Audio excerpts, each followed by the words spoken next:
on? Yeah. Like the little delta.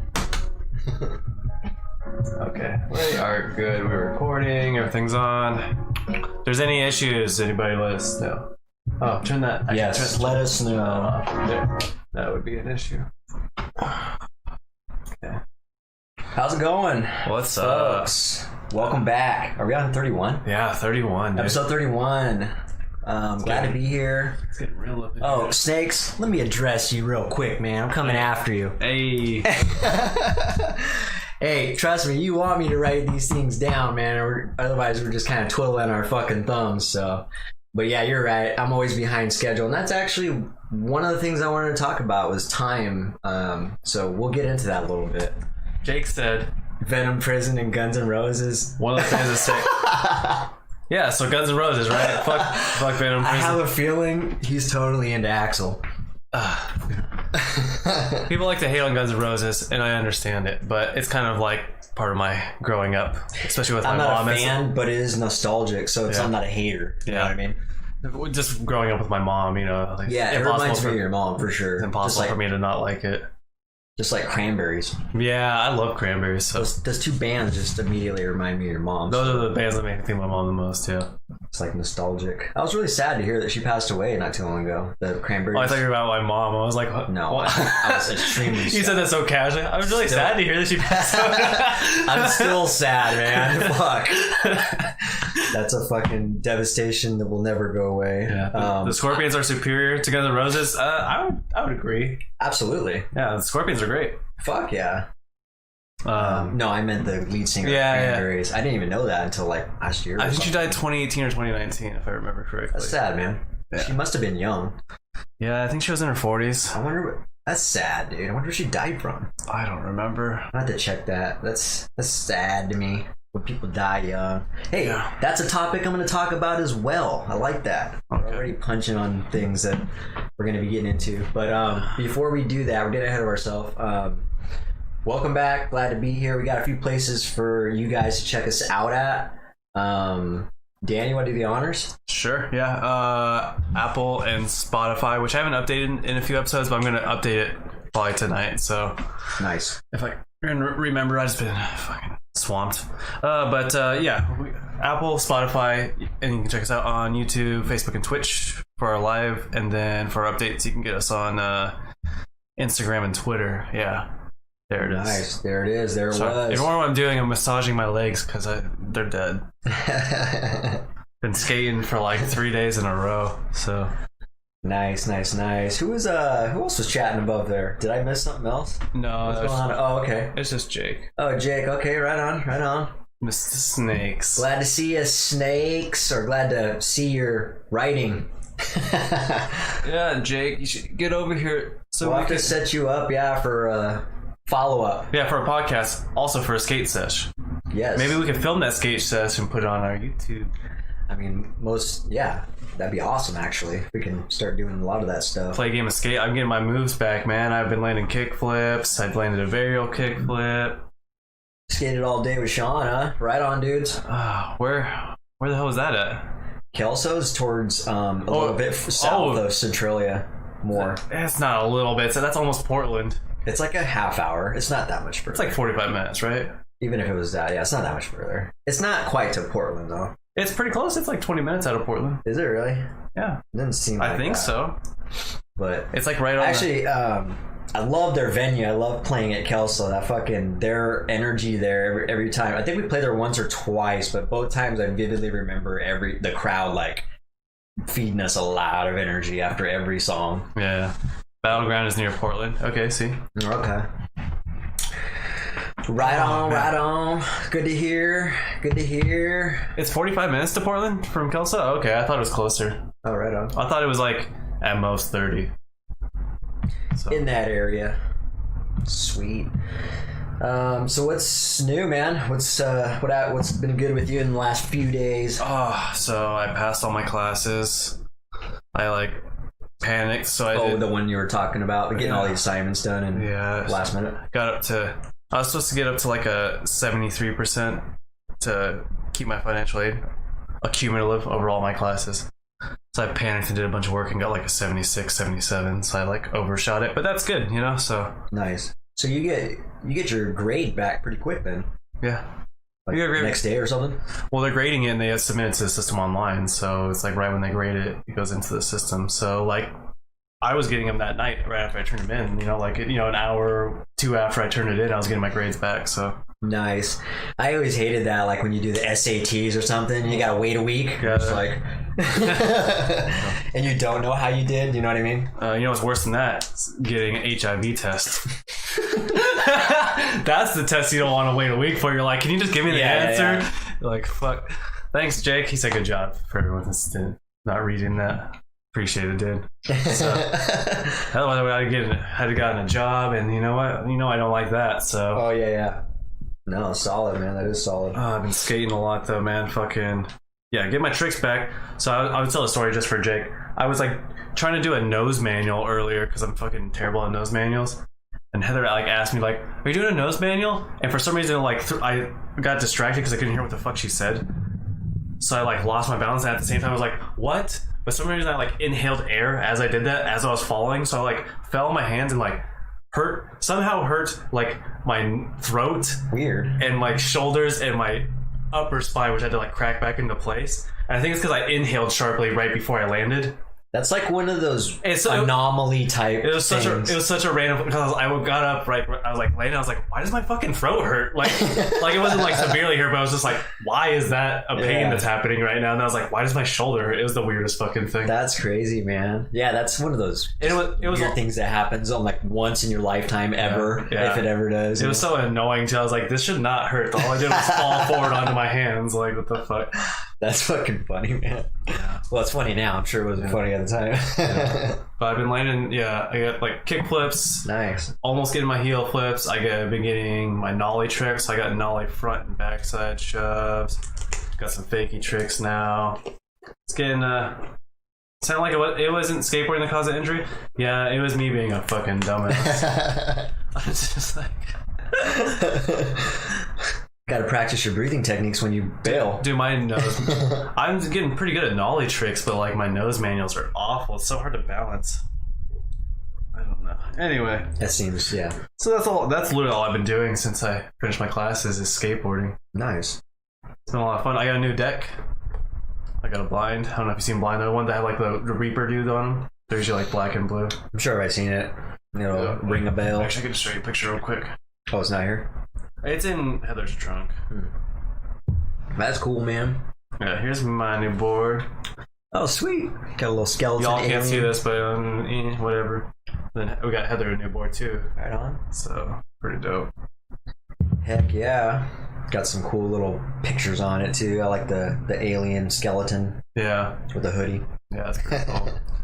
I didn't initially like it as much as my old board, but it's kind of like getting a new guitar and it feels uncomfortable at first. Yeah. So now that I'm getting used to it, I'm liking it more because it has more concave, which just means like the edges of it come up more. Mm. So it's easier when you do like a flick with your foot for like a kickflip or something. It spins way faster because there's more area for your foot to grip on it. Oh, nice. So Oh, you mean the edges of it curl a little yeah, they bit? curl up a little bit more. Nice. That's what the concave is. Yeah, so it has more concave than my old board, so it's a lot easier to do kickflips and Heck flip tricks yeah. and stuff. Nice. Yeah, that's the thing, man. When you start getting into something, you realize that there's like gear that Yeah. makes things easier to make you perform better. Yeah. Just like music, also. You know what I Yeah. mean? It's like these little things are like, oh man, you got to invest in a little more money to get quality stuff so that it makes your job easier and sound better and Yeah. feel better. And And sometimes you don't even get the right parts. Like for instance, Heather bought a whole new board, right? So I helped her pick out her board. And then I was like, ooh, I should probably get new bearings. And then I thought that I was going to be going like the same speed as her, but she's still going faster than me. And I thought that it didn't make a significant difference to my ride. I thought I was going to make it like faster and smoother. yeah. But her board is faster. We have the exact same bearings, but the only difference is she has 54 millimeter wheels and I have 52 millimeter wheels. And mine are kind of like Element brand, which isn't a brand that actually makes skate wheels. It's just they do that. They sell complete boards, so it's like the deck is like $60, but the whole complete is like $95. So they give you like cheap parts that they made themselves to kind of give you a cheap finished board. Yeah. So You could easily change them though, couldn't you? yeah, I just gotta buy new wheels. You know, a good set of wheels is $35. You know what I mean? $35, $40. So if I'm gonna get some new wheels for it, it's gonna be dope. Like a top of the line set of wheels is $30. 40. Really? Yeah. So they can get some Spitfires or some Bones. Maybe they got some. They might have some that are like 50, maybe 60. I don't see them being much more than like 50 or 60. Like, but they'd have to be like. What's the most expensive skateboard? Did you ever seen? My most expensive skateboard was like 250. I mean, what's the most expensive one you've ever seen for sale, like online or anything? Oh well, they don't. Does it get ridiculous, like $500,000 or anything like that? No, because they don't sell completes at that price point. They just sell the components, which will end up being expensive. You know what I mean? Oh. It's kind of like you can go to the store and buy a pre-built computer, right? Yeah. But it'll never be as expensive if you bought all the top of the line components. You know what I mean? Like you bought like a fucking $800 processor and a 2 terabyte solid state drive and all that shit. Like they're not gonna make that pre-built computer for you to buy. Because that's going to be like one person's going to buy that computer. So yeah, it's not. There's no profit in that for them. They want something they can just churn out. Yeah. What Snake said, get Bones STF wheels, man. They're made for street and super smooth. There you go. I was going to get Spitfires. Is there really that much of a difference, Jake, between Spitfires and Bones? They're both really kind of good wheels, right? So, I mean, I have Bones Reds bearings in my wheels right now, so I mean, it would be matching, but I don't know if there's that much of a difference. I've always skated Spitfires back in the day, but I doubt there's that much of a difference. Spitfire. What a cool fucking name. It is a cool Spitfire. I like it. Cool, man. Well, what have you been up to? We got a few things. I've been, working my ass off, just running around and kind of being at the mercy of time, and I'm fucking irritated with it, to be honest. So that can be something we can talk about. Yeah. But yeah, I just been doing. Let's see, Thursday and Friday. What did I do? Just appointments, man. I've been doing appointments and working the guys on the crew a little bit, and just juggling a lot. But it's getting to a point where I'm kind of overwhelmed because I'm wearing too many hats still. Yeah. Even though I've kind of pulled people, hired new people, and it's not enough. I gotta delegate more and get more people on board, I think. Yeah. So that I can apply my time other places. But other than that, I've been good, man. Just been thinking about a lot of different things lately. Yeah. And we could talk about that too, actually. So yeah, let's just start working down the list of my thing. You got anything to talk about? You want to talk about today? Not in particular. Snake's throwing some shade though. He said, "Fuck Spitfires." Oh. Bone SCFs are made with technology that prevents flat spots. Use the same wheels for almost 15 years. To be honest, though, I have never gotten a flat spot on a wheel ever. So, what's a flat spot? It's where you have this circle, right, and then there's a spot that's indented and it gets flat. So some cheaper wheels will get flat spots. Oh, over time. Yeah. Because of the gravity and weight. Mm-hmm. I see what you're saying. I think it's also if you like slide your wheels. So like if you do like a power slide, which is basically you turn the board without lifting it off the ground. Like 180. Yeah, you you can hear like the wheels skidding across the ground. That could put flat spots onto your wheels if they're not, made out of quality material. Yeah, a flat spot would fuck your rolling up because as soon as you hit that flat spot, it slows you down. Yeah, if I get a flat spot, it's like it's time to get new wheels. I was gonna say immediately because this is not gonna work. Especially nowadays. Or like as a kid, I'd be like, "Fuck, I gotta skate these," but like as an adult, I'm like, "Nope, I'm buying new wheels right now." Some things you just can't deal with, man. Yeah, fuck that. That's funny. Let's see here. Yeah, dude, let's just start going down the list of some of these things here. We got a few things to talk about. Some of it's random, some of it's stuff that's sensitive topics, I guess. So I'm actually interested to talk about some of these things. But let's talk about this first of all. I like my boy David Goggins. He was talking a lot, and one quote that he made really stuck out in my head. He was saying the pressure of keeping up with things are at an all-time high. What he means by that is social media and the keeping up with culture and trends and all that. Right. Yeah, the pressure of that is at all-time high, and our mental capacity is at all-time low. Yeah. Like, that shit's so true. Mm-hmm. We're so fucking disconnected with reality. We're disconnected. We're also like dopamine. Yes. Like that fucking dopamine thing that can't on get social enough. Media and stuff, but it like desensitizes your brain, so like your attention span goes lower. Yeah. So it's exactly what he's saying. It's like where it's like our brains aren't working and there's more to keep up with. Yeah. It's overwhelming. It is overwhelming. It can be, absolutely. I'm just kind of like disconnecting from that system. Like I haven't been on social media very much. I've just been kind of out doing my own thing and having a good time because I'm like, fuck all that noise, man. Yeah, it is noise, especially right now. You know, it's like the news does a good enough job of fucking spreading fear and all this propaganda and bullshit. But now they've really got the Facebook and all these social medias to get on board. It's like they're almost working for the news. They're just spreading the same bullshit. Yeah. But yeah, it's kind of annoying and it's frustrating and it's irritating. It's all those things.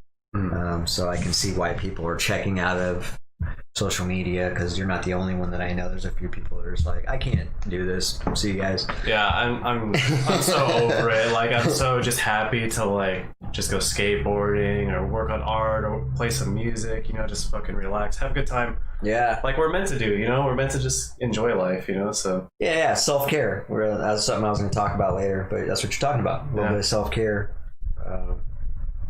But yeah, I just heard that and I was, and I've heard it in many variations, but the way he put it was just like, he's I don't know, it's a little bit different the way he put it. He's like, I mean, we're just so fucking, our faces in the screen. When we actually have a conversation with people in real life, we don't know what to say, or just like, then we'll revert to the shits on social media. Be like, did you hear what Trump said? You know what I mean? It's like, it can never be eradicated. Oh my god, you know what I'm saying? You try to eliminate that, have just a normal conversation with people, and then they somehow insert. Dude, like as much as I love Roland as a friend, every time I get on the fucking like play a game with him, I get online. He's like, yeah, I'll be online in a minute, and I'm like, cool, man, get online. He's like, did you hear what Trump said today? I'm like, shut the fuck up, I don't care. I don't care. Yeah. That's I get kind of sassy sometimes. He's like, "Did you hear what Trump said?" I'm like, "I don't give a shit." I'm just like point blank, I don't care, man. That's like, can we play the fucking video game? I'm trying to have a good time right now. The timing is weird. Yeah. Yeah. Wait a second. This must be a time where we're just enjoying ourselves. We're talking politics right now. Or he'll like, "Did you hear about this guy? This guy's talking about like how like." He'll go into conspiracy theories and he'll like tell me this whole long conspiracy theory while we're in the middle of a game. And you know, you do that thing where you're like half-paying to someone, you're like, yeah, yeah, that's me. And he's like explaining this conspiracy. I'm like trying to fucking focus on what I'm doing in the game. Oh my god, that's hilarious, dude. Yeah. Just saying, Sean and I. So Jake said, you guys are practicing before practice, skating before practice tomorrow. What time is your practice? Is in the morning though, right? Yeah. Good luck with that. I'm gonna be fucking sleeping, dude. How about you stop by here after practice and we fucking skate? Yeah, I think they did that last Friday or Sunday. Well, tomorrow's Sunday, yeah. They went skating right like 8 or something. In the morning? Yeah. Jesus Christ, man. Or it was like 9, actually. 9. I think we didn't leave till 10. So. I'm not scared. I just don't go to sleep until 4. I don't go to sleep till 4 in the morning, dude. I'm not gonna skate on 4 hours of sleep. I'll just be like, and I'll just like half-ass do a kickflip and faceplant probably or some stupid shit. This is great, dude. This is great. This is time. That's something I was going to discuss too. I really need plays into time. I love this. I'm actually fixing my schedule, but I'm doing it gradually because I was waking up at like 2, 3 o'clock in the afternoon, and I've been waking up at noon now. Jesus. I know. Well, there's a couple reasons. One, because we're going into fall. So I'm going to need to get if I'm trying to go out sunlight, you know, for my mental health. And for skateboarding, then I need to be awake earlier so that way I can get more sunlight hours. Jake said sleep just for scared people. You know what's funny is you actually have, I honestly believe there's substance to that. A small, not necessarily for you, but that could definitely apply to a lot of people. And I honestly can use myself as an example. There's some days where I don't even want to fucking get up because I'm scared because I have 10 calls I gotta make to people I don't want to talk to. It's the same thing. I'm like, but then I just tell myself, I'm like, well, I gotta do it anyway. But yeah, that thought does go through my head. I'm like, I just want to sleep. I've kind of figured out part of why I sleep so much. So like a lot of time I like don't feel rest until I get like 9 or 10 hours of sleep. But I think I realized that I'm just hungry and thirsty because I'll wake up and be like real groggy and feel like shit. I'll like drink a bottle of water and like eat something. I'll be like, oh, hey, how's it going? It's like, I think it's because my like blood sugar is so low when I wake up and I'm dehydrated, you know? That I'm just like, you know when you're hungry and thirsty, you don't have any fucking energy, so I just... Yeah. So like a lot of time I'll wake up after 8 hours and be like, man, I'm so fucking tired. I bet you if I just got up and drank something and ate something, I'd probably be fucking fine. Maybe, yeah. I just watched a video about this lady talking about whether or not breakfast is the most important meal of the day, and It probably depends on how much you eat at night. You know what I mean? yeah, according to what she was saying, I don't know how credible she is, but she was saying something like it's really subjective. Some people it is, some people it's not. It's not a. It just depends on your body, really. Yeah. You just gotta really be able to be more in tune with your body. Because I can tell when I'm hungry because I get fucking tired. Also, I get fucking like drowsy, and it's because your fucking blood sugar goes down so much. I think I told you about that when I was working at Walmart. They did like wellness checks for like the pharmacy guys. They come like check your blood and just give you like a nice little just like a little checkup basically. And I remember I was like just a little bit hungry, and they're like, "Do you feel tired?" I'm like, "What do you mean?" They're like, "Do you feel like you're gonna pass out?" I'm like, "Mm-mm." They're like, "Well, your blood sugar is really low, man. You should probably eat something." So Crazy. I was like, "I just feel a little tired," but it was pretty low. So Crazy. yeah, Good thing they do that. Yeah. A wellness check. yeah. So You probably had no idea. I don't know if I'm like hypoglycemic or something, but now I'm a little bit more careful to not spend so much time in between eating, like between meals, because Okay, so Danny just gave me this. what do you think? This episode's brought to you by Orgain, Orgain. plant-based shake, and he just gave this to me. I took a sip, but let me re-verify this. It's an interesting taste. It's a very unique protein shake taste.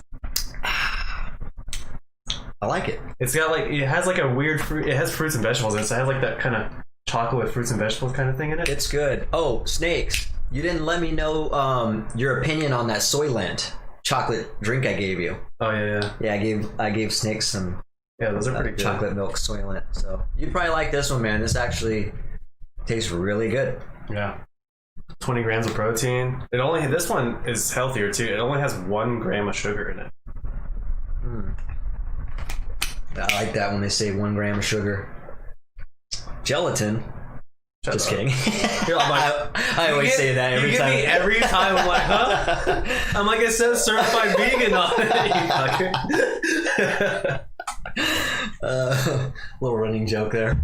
Dude, Soylent sounds like some lame ass shit, right? That shit was pretty good. I can't lie. Okay, I'm glad you liked it, dude, because I thought it was really good. Dude, so the reason I like these, as I was telling you, the people don't know, you can get these at Costco. They're pretty fucking good. But there's an 18 pack of them for $18. So it's $1 really? a piece. Yeah, dude. Is that what you guys got? Yeah. Damn, I should have had you guys get me one. We can get you. Well, next time now I know I like she it. has a membership, so yeah, we can pick up some. We had a bunch of them, so.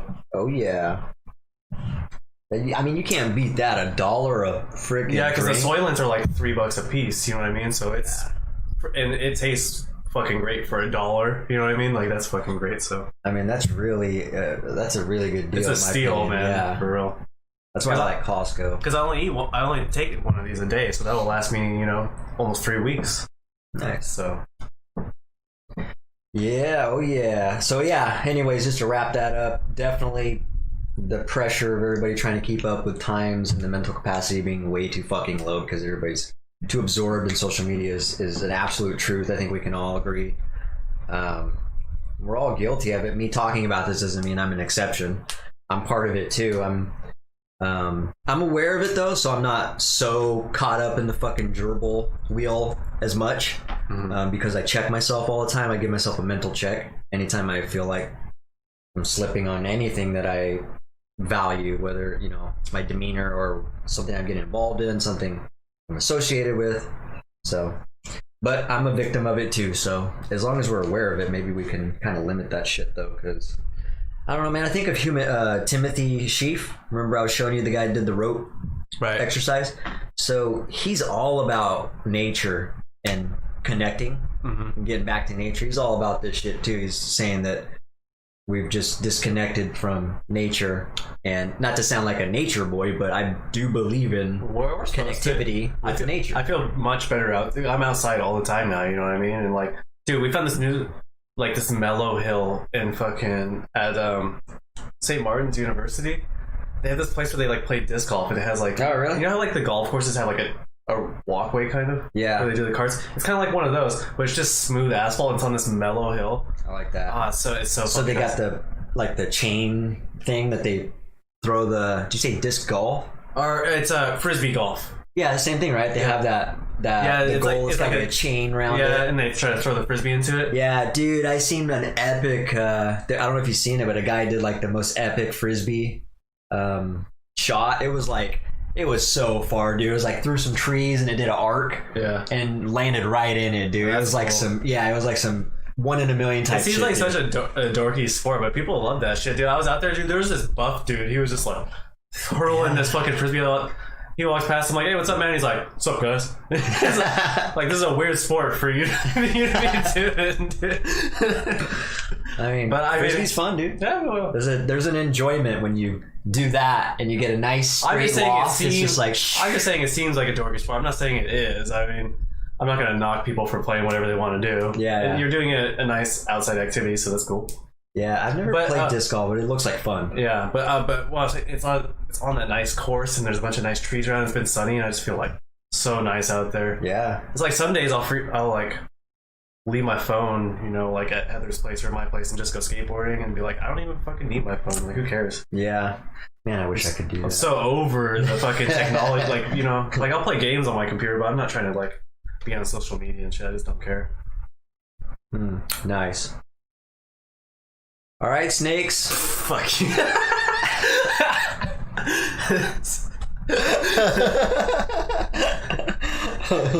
See you later, bro. Later, snakes. I'll catch you tomorrow, man. We can talk about when you're gonna get back on here. Okay. Who else? Oh yeah, I need to follow up with a couple other gents that wanted to get on the episode as well. And so looking forward to that. But let's move on. Let's move on to the next topic. Oh, this is cool. People who are debilitated and persevere. That shit fascinates me and is very inspirational. What I mean by that, it's very motivating. like when people lose an arm. Yeah, and they learn how to shred on the guitar. Yes. And you're like, what? There's something like that. I love that shit, dude. It's just like dude, he lost both his arms and he learned how to paint with his teeth. You ever seen that guy? No, but I believe Yeah, it's like anything's possible, dude. And I've you're never like, seen good that. too. Is he pretty good? Oh wait, does he use his teeth? He might use his feet actually. Oh, okay. Which I think would be harder than using your mouth. I don't know. Probably not. Dexterity of your feet. They dude? say we're. I don't know. They say that we're. Yeah, but your foot does not function like your hand does. You know what I mean? Yeah, that's true. Like there's not that flexibility there. It's just. Oh, that's funny. Yeah, that shit fascinates me. Like I forgot the guy's name. I want to say it's Nick Santos. The guy's missing both legs. He's missing an arm. And the guy does all kinds of shit. He runs on the fucking treadmill. He fucking does a tire roll. I mean, can you imagine somebody doing this with one arm and torso? Yeah, he does all that shit, dude. Does he get tired out from running? Probably. Yeah, because he's more like kind of like what do I call it? Like an ape would do. He's kind of using his one arm and his feet, and so he's just doing that really fucking quick. It looks odd, but he's doing it. Yeah. Okay. Right on. It's crazy though, but shit like that just really fascinates me, man. And he's like, curling too with that one arm and shit. Damn. Yeah, or pressing, I guess you could say. He was like laying down. I've seen a video of him doing that. And the other. What's weird is because his other arm wants to do that too. He had a guy holding this down while he's doing that. Interesting. Yeah, I guess that makes sense. Yeah, but that shit just fascinates me, dude. It really just it opens my eyes a lot and it's kind of a slap to me as far as waking up. It's like, dude, I don't know. Whenever I feel like I'm pouty, I've got little poopy pants going on or whatever.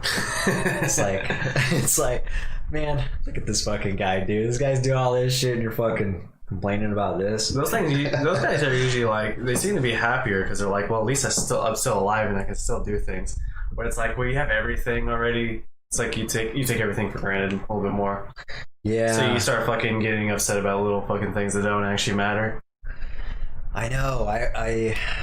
It's weird. It's like a wake up call to those people sometimes. You know what I mean? They're like, holy shit, I am really fortunate to have what I have left, and what I had before.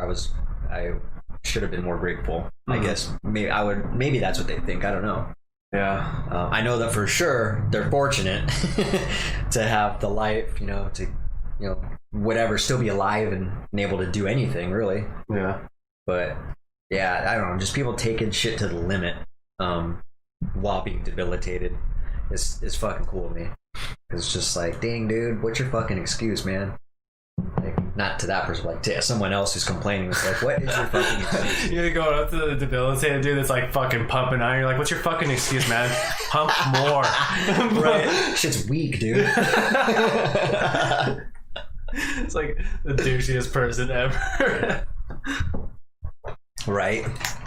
But the thing is, what's funny is that's totally acceptable to someone who's not debilitated. You can talk shit to them to pump them up. Yeah. Like the line gets drawn when they are debilitated. It's like, wait a second. So where's the green light at? What if the debilitated person wants that kind of fucking relationship? Like, dude, I need someone pushing me hard like that. It's kind of funny that you brought that up because I realized that recently from teaching Heather how to skateboard.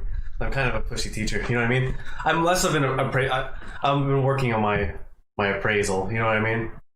Because it's like, you probably remember, I was thinking about like teaching you how to play guitar when you first started playing guitar. Yeah. And I'm thinking about, I'm like, I'm just kind of pushy. I'm never usually like, good job, you know? I'm usually just like, all right, you got that down? All right, let's do the next thing now. You know, like, let's go to the next thing. Yeah. Let's go to the next.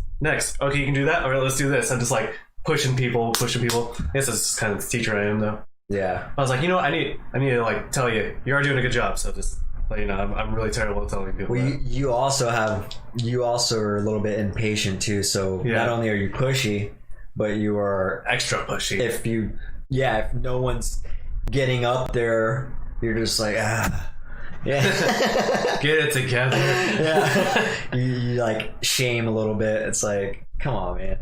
Pushing you a little bit, sorry. Oh, you don't have to be sorry to me, man. Like, that's just the way you are. Yeah, I guess it did work a little bit. So for me, that works. You're pretty resilient with that, though. So yeah, for some me, people get fucking, works. They'll be like, "Fuck you," you know what I mean? Yeah, exactly. But you're good. You're like, what am I doing wrong? You know? Yeah, I'm a problem solver, dude. Yeah.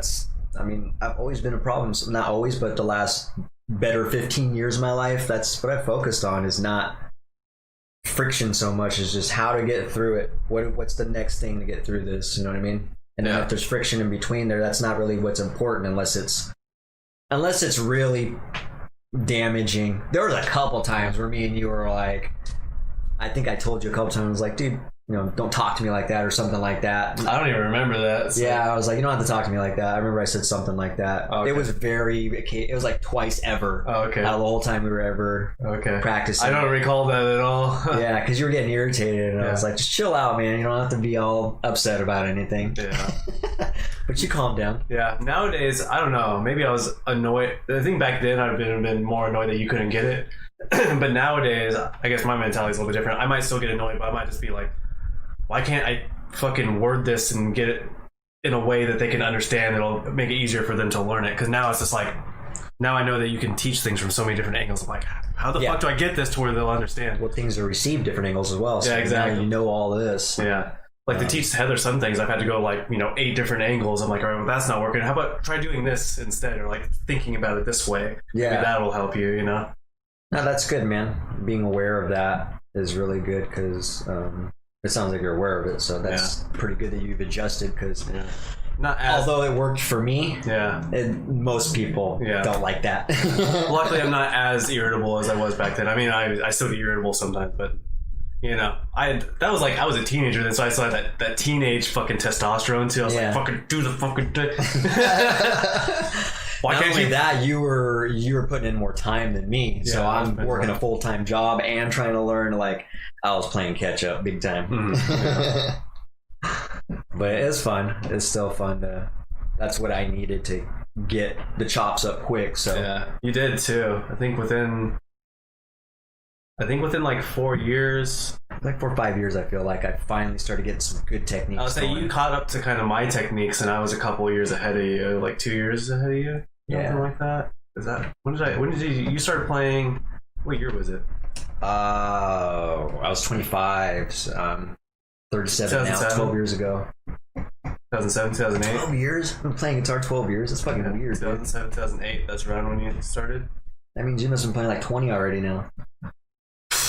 Of course, you take a break a little bit. No, if I had been playing for 20 years, I would have been playing for when I was 8. I started when I was 13, so I've been playing for like 15 years. Oh, okay. Yeah. Nice. Yeah, it's weird to think about, though. I haven't been playing the whole time, though, so... Yeah, I know. I think for like the last 5 years, I've only been playing very little, so... But I got like, 9-ish years of like real experience, probably 9-10 years, The first, few years or 5 years, I would say, of your guitar playing was really important because you like put a lot of energy into it. Yeah, I know. I put so much time. It wasn't into just like dabbling with it. It was like you went hard with it. So I did go super hard, yeah.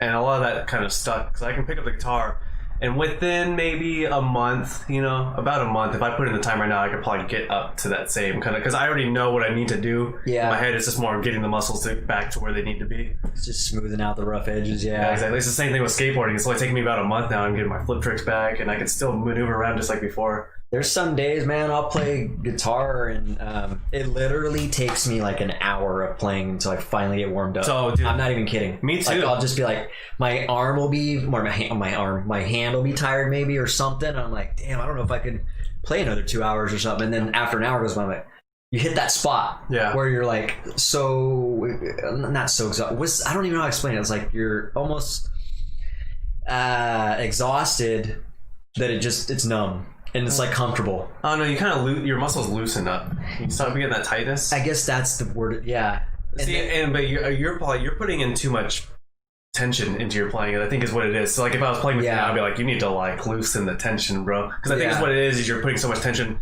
and then your muscles don't want to do it anymore, and then they loosen up, and then you're playing in a more relaxed state, which makes it that's easier. Probably what's going on. Yeah.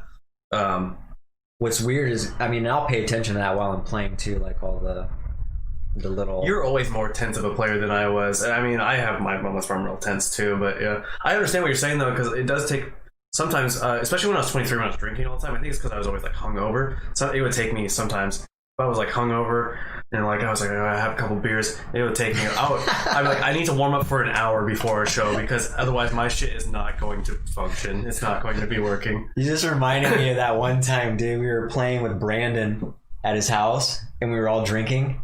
No. We weren't drinking. You smoked weed, and you never smoke weed. Remember that? When I we were working on a song. I started getting anxiety and stood up in the middle of this song. Yeah. You were like, you never get stoned, and you get anxiety when you smoke, and you started getting anxiety when you're smoking. You're like freaking out, and we're practicing a song. Yeah. And you were like doing extremely well. I know. And you were like freaking out. I was like, just sit down, bro. You're doing well. Just focus on the guitar. You know why I do so well when I get into like this zone, like the Zen zone, when I'm fucking stoned for some reason. So like what will happen is like, I don't know, it's like I'm kind of like disconnected from the playing. But what happens then is I like start playing, so like it's like perfect muscle memory, and it's just doing exactly what it needs to do. But then I'll look down at my hand and I'll start getting freaked out, because I'll look at my hand and be like thinking about, I'm like, wow, how am I playing this? This is really cool. And I just like have these weird thoughts going in my head. I'm like, what the fuck is happening here? And then I'll like get up and like, this is freaking me out. And you're like, sit down, bro, you're doing great. I'm like, all right. I don't like this, but okay. I totally remember that. That's what happens in my brain. Is so weird, dude. That was a long time ago, dude. That was like fucking 8 years ago, or yeah, I was gonna say that was like 5. That was definitely like, I think it was 7 or 8 years 22, ago. 21, 22, somewhere around there, yeah.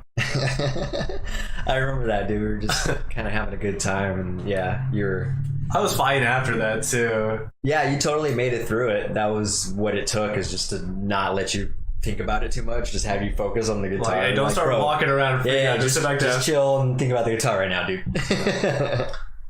That's also why I only really smoke weed when I drink, because the alcohol stops a lot of the anxiety from the weed. So little counterbalance there. Yeah, exactly. A lot of people can't drink and smoke, but that's the only real way I can smoke like weed that has any decent amount of THC in it. Yeah. Okay, so yes, we'll move on. Those people that are debilitated and persevere, fucking solid, dude. I like seeing those videos on Instagram, people doing that shit. It's inspirational. Hell yeah. Have you ever heard of this story? Fascinates me. I've heard it multiple times, and every time the first time I heard it was on the Joe Rogan podcast when this man was on there. Joe Rogan. Joe Rogan. There we go. Rogan almost sounds cooler. Joe Rogan. Rogan? I don't know why. That sounds fucking cool. Joey Rogan. Dude. It's got that flow like Joe Exotic. That's exactly the first thing I thought when they said that. I like the little mashups they're doing of the Joe Exotic. Are they? Have you seen that? They'll like put his face on like, I don't know, Snoop Dogg's video or something. Oh, okay. And they like mix the two faces so it looks really weird. It's like, why does it look like Joe Exotic but not? Okay, they're doing like a deep fake kind of thing. Yeah. Interesting. It's pretty hilarious, man. But no, this guy's story is so fascinating. Every time I hear it, I'm like, this is fucking awesome. This guy's fucking solid. His name's Daryl Davis.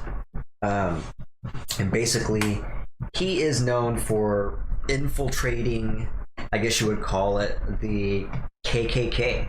He's a black man. Daryl Davis is a black man. Oh, I think I've heard of this guy. You probably have. I don't think I know his name, but I feel like I've when heard you this see his story. face, you definitely recognize I don't know, him. but I don't know if I've seen his face, but I know this story. He looks like Rick James to me. Does he? Like a little bit heavier Rick James. Rick James got pretty heavy. Remember him on the Chappelle Show? Remember when he was like they're doing the Charlie Murphy memories of Rick James? Fuck, I don't remember that. It's been too long. Oh, okay. I remember the Rick James kids for sure. I don't remember seeing Rick James. Hysterical. But yeah, no. So here's the thing. Daryl Davis, he's a man who. So the KKK. I should have fucking wrote that down. I'm not sure where this main headquarters was, but Roger Kelly is like the leader of the KKK. Of the KKK. Okay. Yeah, and Roger Kelly is the guy that Daryl Davis befriended. I mean, ironic, right? Yeah. And so I guess for years these guys were on each other's hip, just learning from each other, and They never noticed he was black? no. Okay, I'll tell you the story. So the way he explains it is he has his secretary call Roger Kelly to set up an interview. They don't tell him he's black, right? He sets it up for a hotel, and he explains the story that they get up in a hotel. You know, he's obviously scared. He doesn't know. He's heard a bunch of shit about this guy. They told him, do not meet this guy. He will kill you. He will straight kill you. Mm-hmm. I mean, he's like a passionate KKK dude. Like, I mean, that's all he knows and has learned his whole life since childhood. Right. And so he sets this meeting up. He was saying that, and I'm trying to paraphrase his story a little bit. So, because the way I can't do it justice the way Daryl Davis explains it, because it's really epic the way the narrative he provides for the story. Right. But long story short, they're in the motel. They're waiting for Roger Kelly. He's in the back room where you can't see him as you open the door. You got to kind of walk in. Mm-hmm. The guy. So it's Roger Kelly and his bodyguard, who they call the Nighthawk. They knock on the door. They come in. They go to the back. The Nighthawk sees the black man there and kind of startles, sees Daryl Davis. And you know, Daryl Davis immediately knows kind of what they're thinking. Like, either this is an ambush or they got the wrong room. Mm-hmm. You know what I mean? And so they're like freaking out. And I guess Daryl Davis just walks up to him with his hands up, like, Mr. Roger Kelly, I'm Daryl Davis. And I guess he shook his hand and he started going through the interview, did the interview. Mm-hmm. And he explains this weird thing during that interview, this weird moment. And I'm going to actually, this might seem like it's irrelevant, but it actually is kind of relevant because I like the point that he made and the message behind this. But as they were doing the interview, he describes how, so before that, he got an ice bucket with Coca-Colas in there in case he was just trying to be hospitable, you know, and have some drinks for them if they wanted. Yeah. They're all sitting there in this room interviewing Roger Kelly, and a noise happens, and it looks like it comes from Roger Kelly, and it's kind of like a startling noise. And so they kind of, there's a lot of tension in this room, obviously, and I guess they're staring at each other just like, what just happened? Like, what's going on? Like, nobody knows what that noise was. And so they're all kind of freaking out a little bit, and they're all like asking each other, like, what'd you just do? Like, what'd you just do? Right? They're all like, what the fuck is going on right now? And then all of a sudden the thing happens again. And they realize it's actually just the ice bucket. The ice had melted and the cans kind of just fell, and it made a loud little noise there. Okay. And they all started laughing, like, oh my God, fucking, we're all kind of getting tensed up for no reason, right? Mm-hmm. The reason I decided to explain his story like that because he was saying the message behind that was what he was saying was what we don't know, it just breeds fear. And that was a perfect example of that moment right there where they were just all, they didn't know. And so they're all being scared and they're all just kind of assuming, you know what I mean? So it just goes to show that the unknown breeds fear. But pushing past that, basically what he did was he started inviting Roger Kelly over to his house to eat dinner and stuff. He'd bring Nighthawk with him all the time. And eventually Roger Kelly started coming over by himself. He would start going over to Roger Kelly's house. They were frequently around each other all the time. He knew he was black. KKK rallies. He would bring him to KKK rallies. Everybody didn't like that. You know, like, what the fuck are you doing? You know, hanging around a black man when you're a KKK guy. Nobody understood it, and I've seen a couple videos where Roger Kelly was like standing up, shouting to the other KKK members, just like, I have more respect for that black man than any of you people. Wow. Yeah. Anyways, long story short, at the end, Roger Kelly ended up quitting the KKK. Wow. Yeah. And so, a lot of other people also quit because of Daryl Davis's influence. He's just a solid guy. He also talked about another story where this guy, his KKK family, this man, this woman, and his 2 daughters, I guess he just got 10-year prison. And his wife and 2 kids were left alone, right? And so Daryl Davis heard about this, reached out to her, and said, hey, I'm Daryl Davis. And I guess she freaked out, like, who the hell gave you my number? Why are you calling? I want nothing to do with you, this and this and that. And I guess he offered to take the daughters to go see their dad in jail. And of course they accepted that, and he did that. And I guess from because no one in the KKK offered to do that for them, right? And so he did that, and it was because of that they also converted. And it shows like a fast forward the mom standing on the podium, you know, thanking him and like talking about you know, I'm not real religious, but she's talking about how God works through people and that he works through Daryl Davis. But I don't know, man, those stories are really cool to me, and I could tell that the impact that this man made within, you know, with his agenda, trying to keep people from joining the KKK or just being racist in general. Yeah, it's very noble, and the balls that guy has to initiate that, to go straight after the fucking leader. Yeah, that's crazy. I can't believe that, man. And I can't even do justice on the man's story, but that's just a chunk of what that's about, you know what I mean? Yeah, that's pretty crazy. It's absolutely crazy, dude.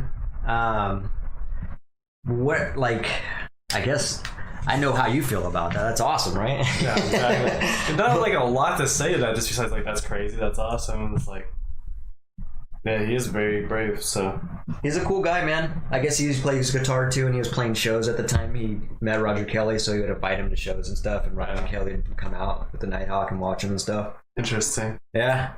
This is a cool story, man. I don't know. I like that shit. Infiltrated the most dangerous place for him and exposed, you know, learn from them. I wouldn't say exposed. They were already exposed. But he learned from them. He provided, you know, he had thought-provoking conversations with and incepted the mind of the main guy, which is really fucking, that's huge. So I thought it was a fascinating story. And if you haven't seen it, check it out. Daryl Davis. Like I said, I've seen that a while back. I was really blown away by that guy, though. Speaking of fucking racism, and I keep seeing, so I'm not one of the type of people to think that like, oh, cops are bad or anything like that, but I do get really heated when I do see the videos of the cops that are being they're power tripping. You know what I mean? I understand that they're the small percentage, but that shit really frustrates me really bad, dude. Yeah. Like, I seen like a montage of videos the other day of this guys basically abusing black men. And like this one in particular, it really fucking bothered me. The cop was just standing there asking the guy, can I see some identification, please? And he was like, what did you pull me over for? And he was like, I'll tell you as soon as you give me your identification. He said, I want you to tell me what you pulled me over for before I give you identification. And they're sitting there doing that forever. He's like, I tell you what, you don't give me your identification, you're gonna get arrested. That's that. And he's like, technically, I don't have the right. I have the right to remain silent, right? He's like, are you a lawyer? He's like, I'm representing myself right now. And like he's saying all the proper things, dude. In my opinion, I don't know where the law is as far as them needing to tell you what they pulled you over for. I don't know if that's true or not. But that's what it was for. The cop said, if you don't cooperate, we're gonna arrest you. It's just interesting to see the cop make that switch. Like, okay, now I'm gonna drag you out of the car. That moment bothers me, especially when there's nothing that warrants it. Yeah. You know what I mean? Like, what would they do if the guy rolled his window up, locked everything? They're gonna break the fucking window out to drag him out? They would. Yeah, they would. Matter of fact, that's what they did in this video. The cop was pulling on the window until it broke. Then when it broke, he fell on his ass, and you could tell he got pissed off that he fell on his ass. Yeah. He was embarrassed. He got real fucking quick, reached into their window and grabbed the guy and was trying to drag him out. Jesus. And you could just see that the human in them. You know what I mean? We like to think cops are, I don't know, different, or they should act different, but I don't know. Watching that video, I seen that cop laying on his ass, and it was that was a primal reaction. The fact that he got embarrassed and pissed off that he landed on his ass. He had to take out his fucking aggression on the guy. So they drug him out. They fucking threw him on the ground, handcuffed him, and did their shit, dude. What they really need to do, I think what they need to do, they need to test cops for aggression. That's what they should really test them for. They should, because my suspicion is a lot. I have no idea the percentage. A lot of them are in there for just a position of power. Exactly. They are power tripping. They are not there to do good and serve and protect and there for the community and all that shit. They're either there power tripping, and they're either power, and that comes in many forms, whether they're power tripping and just writing chicken shit tickets, or dragging people out and handcuffing them. I mean, it comes in many forms, but that's what irritates me, man, is the power tripping. And when it's I feel like I could spot that shit pretty easily. And now that we got cameras everywhere, body cams on these cops and cars, it's like you really can just observe this whole thing. My thing is, even though there's cameras and all this shit going on, it doesn't stop the cops. No. What does that mean? What does that tell you? The cameras are bullshit? Does that mean cops still have all the power? I mean, because I've always lived by the notion that cops can do and say whatever the fuck they want, and they'll get what they want. I don't know how true this is, but that's how my mindset has always been, which is why I've always kind of been scared of the cops, because I've had bad experiences with the cops. I've had some good ones too, though. They can do almost anything they want. Yeah, and that's scary.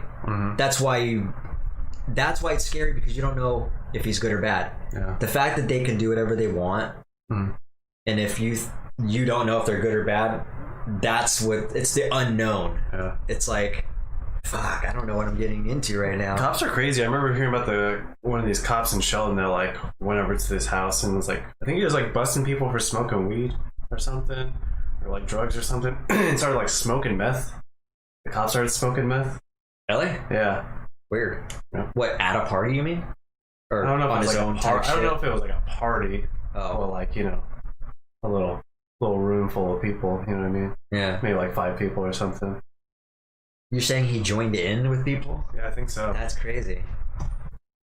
These cops do whatever they want, man. What do you mean, they're just human. I mean, I watched, me, it's been a while now, but when I get on my forensic files stuff and I start watching those type of shows, I've always been fascinated with like forensic files. But I watched one case where a cop ended up being convicted. He murdered this lady. What he did was he pulled her over, and he was off duty. So he just used his vehicle to pull her over. She got out. He actually had her step out and chased her out into the woods, and he stomped on the back of her head with his shoe. And the reason they were able to find out it was a cop is because of the shoe imprint. Was it cops? Only a cop's boot, specifically to his. And it was exactly, yeah.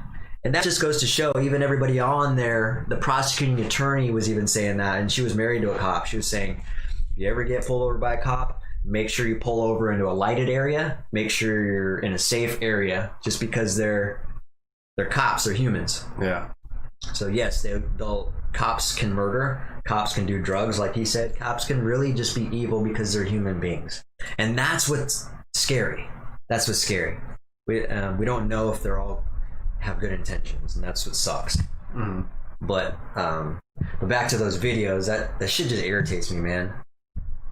He just kept saying, "Yeah, I'll tell you when I see the ID." Now I'm wondering what the law is. Like, what the fuck is the law? If anybody knows the law, please let me know. When you get pulled over, do you have to give them your ID, or does the cop need to tell you why he pulled you over first? I'm curious if anybody knows that answer. Yeah. We got some, Yo, what's up, Jim? What's up, Philip? Bill. Where were you guys working yesterday? You saw one of my company trucks? So it was either you or it was... Oh, well, who was driving it yesterday? Yesterday. Where did you see it at, Philip? Because yesterday it would have been in Tacoma. Yeah. But yeah, we go to Kent all the time, right there on 272nd Street exit. That's where we pick up our material and stuff. That's pretty ironic, man. You seen the Chevy? Are you sure it was my truck? You would know because it has like a I-5 around 5? Oh yeah. That's cool. Small world. Small world. Cool, man. Well, yeah, that's good. You're seeing it. That means other people are seeing it. This is pretty cool. Yeah. I realize I haven't seen you in forever, Phil. It's crazy. He's just It's just right down the road. 45 minutes away. I go to Kent like fucking 5 times a week. How far? Let's see. I'm trying to think of like how long it's been now since I've seen Phil. It's been like... Fuck, has it been like 20 years? 7? No, it's been like 7 years, I think. Oh, okay. I thought it was something crazy like that. Dude was driving 7. He caught to see it if it was you. What? I'm gonna fucking get on him, man. 70's not that bad. In a 60? I guess it's his ticket, but still. Yeah. I don't know, man. I don't want people getting reckless with shit that's not theirs. You're like, hey, 65, motherfucker. Although it's a company truck, that's my baby still. It's still a nice fucking truck. Yeah. You were working in Ole. Oh, nice, dude. Hey, so was I. Yeah, why didn't you just stop by? Yeah. You could have stopped by, man. Could have stayed the night, did the podcast today. Yeah, you could have been on the podcast. That'd be cool. Yeah, we were... Yeah, most people drive 70. What's funny is they're... Even through all the construction down there, the Fort Lewis area, or I guess Berkeley Street exit, it's 50 through there, and everybody's still doing like 65, and it says, signs are posted up everywhere. Traffic fines are double in work zones. Fines, yeah. And I'm like, dang, nobody really cares. Yeah. And so at that point, it's like the cops would just get the pick of the litter when they want to pull somebody over. Like, let's just eeny, miny, miny, mo. My favorite thing is when all traffic is going that fast and you're all speeding and you pass a cop. Like, what are you gonna do? Yeah. You see, they can't pull everyone over, so. No, but they could pull you over. I know, right? What are the you just mix in better. How pissed would you be if everyone was going like 20 miles over the speed limit and you're the one person that got pulled over? That's the first thing you're gonna say, obviously, is be like, did you not see the other people? Yeah. It was a 50 zone.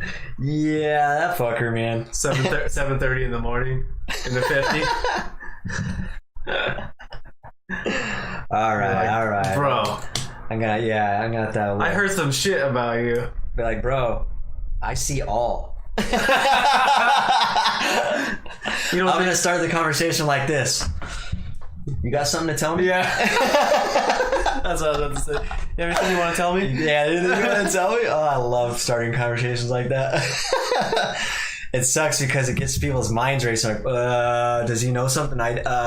It's like, which cards does he know? I know, it's like, which bad thing do I want to admit to right now? Oh man, humans are funny. Yeah, I love that line though. Anything you want to tell me?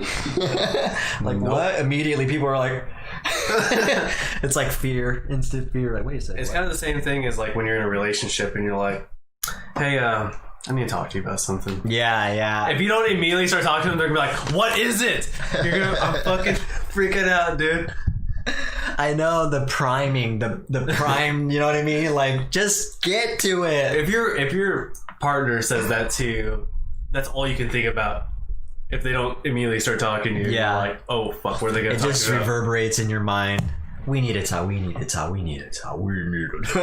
did she need to talk about? Did I do something? Did she do something? Are we going to break up? What the fuck? Yeah, that's the worst way to start a conversation. Philip, he's like, I'm such a snitch. That's all right. Your secret's safe with me. It's anonymous. Not with me. Snitches get stitches. and left in the I-5 ditches. He's like so much bigger than me. Right? He's like 6'4", 6'3", 6'4". That's funny. Oh yeah, that's a good idea, Jim. Apps to log company cars' driving habits. Nice. How annoying would that be? That would be so obnoxious. I noticed back on August 28th at 8:30 to 9:15 in the morning, you were driving past Fife. You were going in a 50. You're on 70 and a 50, dude. What the fuck is it? I mean, what do you have to say for yourself, dude? I'm gonna have to dock you some pay for that one. Right? That'll be $500. I don't want to have to stress to you, like, you know, the liabilities of ruining the company truck. I mean, you can't afford to pay for a new one, can you? See, I don't actually know how that works. I should probably look into that. If someone wrecks the company truck, I'm probably SOL. So, yeah, that's pretty important. Philip said, bring it on. All right. You guys will see it on here. Are we wrestling or are we fighting? We should wrestle. Wrestling's better because you don't have to worry about brain damage. Yeah, there you go. So, let's move on. Let's move it on. So, yeah, cops pulling people over and being aggressive. It sucks because I don't know, man. That's all I see. I wish I would start showing some more good videos, I guess. Right. And because that's what bothers me. And it just kind of, that's the last thing I said, or last thing I seen, you know what I mean? So, not that that's the last, my last viewpoint of cops or anything. It's just... I don't have to worry. Well, I mean, you're like 50, so I mean, what do I have to worry about? Nice. Forget how old Phil is. Are you 44? I think that's what we were saying last time, right? Move, Phil? Yeah. Can't remember. I can't remember. All the Bears are in the 40s, so I don't know. Let's talk about this, man. So Chad Boseman, you probably heard he died, 43. Wait, who's Chad Boseman? He's the guy the main character of Black Panther. The guy that played Black Panther. Black guy? Yes. What else is he in? I didn't know. I didn't see much other films. I guess he was in Jackie Robinson. I didn't actually see that film. And there was a couple other ones. What did he die of? Stroke? Colon cancer. Oh, okay. That's why I wanted to talk about it, actually. First of all, it's sad that he died. And obviously he was in the Avengers movies as well. Okay. But for some reason I thought he was a fighter. The name is super familiar, so yeah. I knew that was a famous name right when he said it, but I'm like, not to be confused with Phil Boseman, spelled differently. Oh, Phil, the deathcore singer. Yeah, not to be confused with Phil Boseman. No, he's the guy who, he's the leader of the Wakanda for the Black Panther movie, I guess. Okay. But how old was he? He was 43, man. Died of colon cancer. He was fighting it for 4 years prior to that. When did Black Panther come out? Was that about 4 years ago, right? I think so. So he's probably battling it during that film. Yeah. I know for sure Avengers is... He was on Saturday Night Live, too. Okay. Oh, was he? I didn't know that. For like he was an actual cast on that show, or he was a guest on an episode? Yeah, that's a good question. Does he seem like the type that would be a comedian? I don't know him for that. No, because they did a montage of his movies, but they did it so fast. There's some of them. From what I've seen, he did a lot of drama. Mm-hmm. It was mostly drama. Yeah. So you want to go on a vegan stick about colon cancer? Is that what we're doing? Not necessarily. Okay. But we can go about. We can. I do want to. He was fighting it while filming. Yeah, that makes sense. Well, animal products do cause absolutely. colorectal diseases, which colon cancer Yes. and shit like that. So Or it gives you a higher chance of developing those diseases. Not necessarily will give you them, but increases your chances. Colon, according to fucking, what is that guy's name? The guy who did the China study. Why can't I think of his name right now? Colin Campbell. I read the China study book, and China study actually talks a lot about colorectal cancer in there, and how colorectal cancer is directly related to the consumption of animal products. Mm-hmm. There's no question about that. He's done studies to prove it. So the reason this is sad for me, it's obviously he's dead at 43, but what's really sad is the fact that the man was so misinformed with what he's putting in his body that he died at a young age, and people think they're doing the right thing, putting the right things in their body. People are misinformed a lot, so it's the misinformed thing that makes me sad. Mm-hmm. And people get misinformed, and then they hold on to it with conviction. Mm-hmm. They're misinformed and they're convicted about it. You know what I mean? They're like, "This is it." Just like KKK, that guy, dude, Roger Kelly. He was convicted. He's completely fucking wrong. See, right? I remember when you went vegan and I wasn't vegan. I was like, there's no way that's gonna last. I'm like, that's not good for you. That was my thought process. I don't remember you ever saying that. I never said that to you. Okay. I was just commenting. I think I said it to Renee or something. I don't know at the time. I wasn't like out there broadcasting that statement. I was just, thinking, commentating. Yeah. So why did you think of that? I thought that because when I was 19 or 20, I had tried going vegan. But the thing is, I tried going vegan, but I didn't know how to properly eat vegan, how to get all the different food groups and nutrients and shit you need.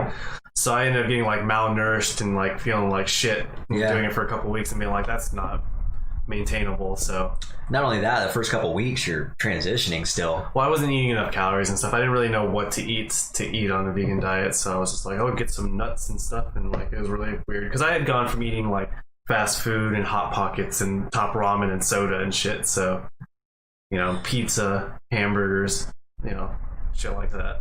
Me personally, I immediately started feeling good and better, and it was weird. It was like a detoxifying feeling. Yeah, well, I mean, that's how I felt too when I actually properly did it when I was 25. So. Yeah. Well, that's cool. I mean, I kind of like what's going on here. Tell Mark we need to do Great Wolf Lodge, which weekends, so he works them on the weekends. I'm trying to avoid people, which is, I'm so sick of this pandemic because I don't want to actually avoid people, but mm-hmm. We drove to the skate park just to check it out, and there's so many people just skating the skate park. I'm like, that looks like so much fun. I'm like, that's such a stupid idea though, but it looks fun. Like, wear a mask. Wear a mask. I don't think I want to exercise with a mask on. Sometimes you gotta do what you don't want to do. Yeah. I don't know. How bad do you want it? I don't know. I could go skate early in the morning. Yeah. Also, I know people are trying to be nice. This is the most annoying thing, but people during this pandemic, you drop something on the ground and they pick it up and hand it to you. Oh. It's like, stop. That bothers you? Yeah, it's like, don't touch my stuff, man. Like, yeah. I don't know who you are. You're a stranger. Like, if you pick my shit up, you're like, yeah, you may, I wouldn't give a shit. But some random stranger, Like, me and Heather were skating earlier, and I had thrown her keys in the grass. And we were like farther up the hill skating, and this lady picked up the keys. She's like, "Is this your guys' keys?" I'm like, "Oh, you left them there, you mean?" Yeah, just like fucking leave them alone. Or you could have just pointed at me like, "Hey, did you leave your keys down here?" You know what I mean? Like, why'd you have to pick them up and try to walk them to me? I mean, I appreciate the kindness. I mean, I heart's in the right place, but just leave my stuff the fuck alone. Your heart's in the right place. Leave my shit alone now. Yeah, for real. I love that. Your heart's in the right place, but fuck you. That's hilarious. Yeah, so this bothers me on a lot of different levels. What I mean by that is it's really disappointing to me when I see. So there's people out there that struggle with their weight naturally, genetically. They already struggle with their weight, right? And then they get misinformed by all these fucking diet programs out there. Yeah, obviously the ones. They're all like money schemes too. It's all absolutely. And And it's never. So here's the thing. What's irritating for me is because people are out here jogging. I'll see the semi-overweight woman jogging, right? Mm-hmm. And I'm like imagining what she's gonna do when she's done jogging. She's probably gonna go eat some unhealthy shit. Yeah. You can jog all you fucking want. You can work out all you want, but if you're not paying attention to what you're putting in your body, you're just treading water. Yeah. You're not making any fucking progress. Your diet is like 80% of your weight. Yeah. The exercise might be like 20%. I know. And that's so the separation. People think that they can just, when people are like, I'm going to get in shape, they'll just go and starts with what you're putting in your fucking mouth. It starts with that. Yeah. Not to mention, putting the right stuff in your mouth will make exercising 100 times easier. Yes. So that will naturally just come from like just eating healthier. Your fucking blood will flow freer. You'll lose some weight, so it won't be so hard on your knees and shit. You'll get in better shape. It kind of makes me sad because I see those people that are doing that. They're struggling, and then they're doing this what they think is right, but then they'll have a fucking cheeseburger. They'll have a fucking fatty meal with this heavy animal products in it. You know what I mean? And you're just chasing yourself. You're never getting ahead that way. That's what's so sad. It's like, damn, they're so misinformed. You can take control of your whole fucking body practically right now. Yeah. But let's just go on here. My grandpa said they have early detection for colon cancer now. I mean, that's good, but I mean, it doesn't mean you need to like, risk it.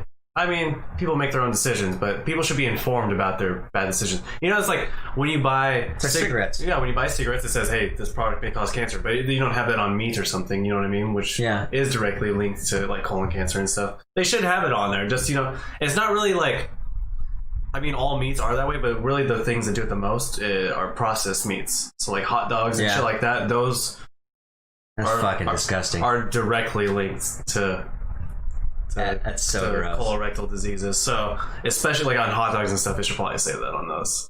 Yeah. And then Mark said, I struggle with my weight just backwards. And then Phil said, Danny too, which is true. I do struggle with my weight.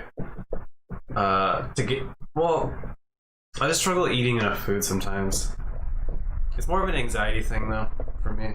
Yeah. It's just stress. But you're eating healthy, so. I'm still eating healthy stuff. So Can you imagine how unhealthy it'd be if you put shit in your body? Shit in my body in little amounts too, yeah. And on top I did that when I was 20. I felt awful when I was like anxious and depressed when I was 20. Wasn't eating enough food and like I was like I'd eat every once in a while, but I was like drinking Coca-Cola and like eating like little shitty meals. Yeah. And I felt it made my anxiety and shit worse, I think, so. Probably, man. I mean, health is so fucking imperative. I'm starting to pay more attention. I've gotten out of exercising recently, and just the other day I was like, I need to get back into running. You can come skate with us. It's good exercise. I swear to God, dude.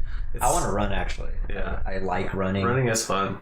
It's weird. I have a love-hate relationship with running. I hate running, but once I'm in it, doing it, I like it. I'm like, it's rewarding once it's done.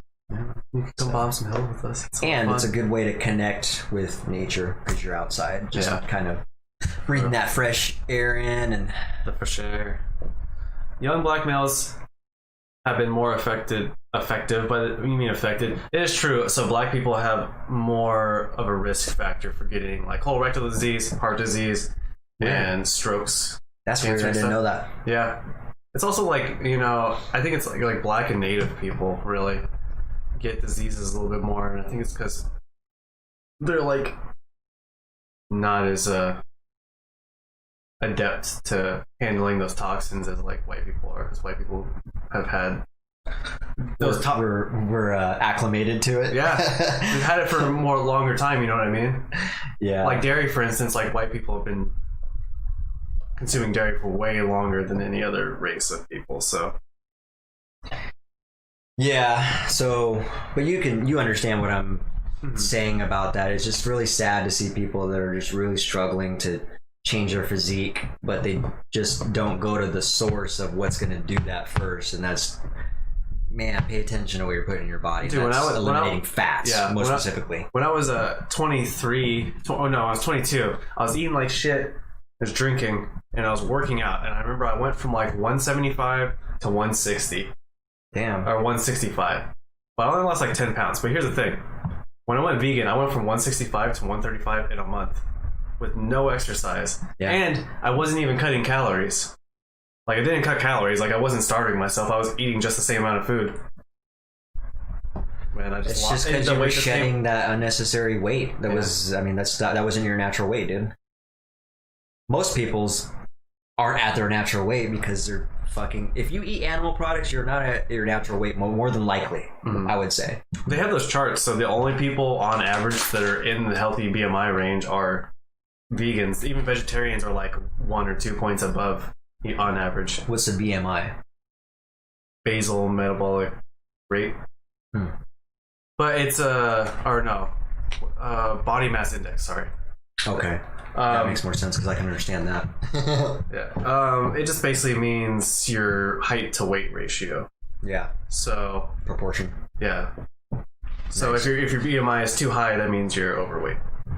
So, but the only people that are on average, so that doesn't mean that like all people that eat meats are on an unhealthy weight range. Yeah, But on average, the only people that consistently stay in a healthy BMI range are vegans, and not even vegetarians are. They're like 1 or 2 points above. yeah. That's That's because it. you're still eating eggs, and Eggs and dairy and stuff. Yeah. a lot of people don't. A lot of people don't know that the eggs are such a fucking high form of concentrated cholesterol. It's one of the worst things you could eat. Yeah, It's I just a love nice- eggs, man. I used to too. It was one of the things. Matter of fact, when I went vegan, I told you Yeah. I still ate eggs for a couple months, and because I wasn't taking life, right? I was like, hey, it's just eating byproduct. Yeah. And then I found out the damage it does to your body, like the truth about it, Oh, I know. They're so delicious, too. and the agenda behind it, and the propaganda. So going back to cigarettes, I don't know if people know this, but when cigarettes came out, there was propaganda spread and commercials done saying that cigarettes were healthy for you. Yeah. So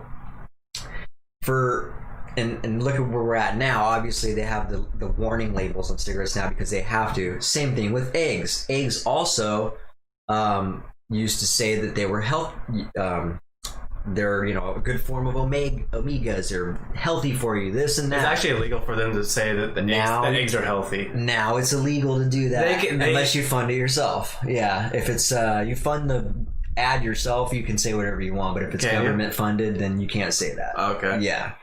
But you're right. They can't because it's not true. They can cut around it and use euphemisms, though, to kind of... Can they? I haven't heard. I haven't seen anything actually. I'd be curious to see how they can get say around things like packed full of protein, gives you the energy you need. You know what I mean? Oh yeah. Where it makes it sound like it's healthy, but without using the word healthy. So they can do shit like that still. I see. So yeah, all those things. I didn't want to really go into a plant-based topic too much, but I did want to just touch. Well, when you say someone dies at a young age from colon cancer, it's kind of hard to not bring it up a little bit. I think it's important with our knowledge of nutrition, that we have. So honestly, I don't give a fuck if people are like, I'm tired of hearing about the vegan shit. To be honest, it's one of the most important things. Do you value your life? Do you want to live longer? Do you want to spend more time with your family? Do you want to do this? It's one of the most important things in my life. Yeah. So I understand if it's not important in your life, but at least give it some thought. So that's why I don't have a heart. Sometimes I'll be like, I understand people get tired of hearing it, but sometimes it needs to be said. In a moment like this, where a man dies at 43 and it keeps happening, this shit happens all the time.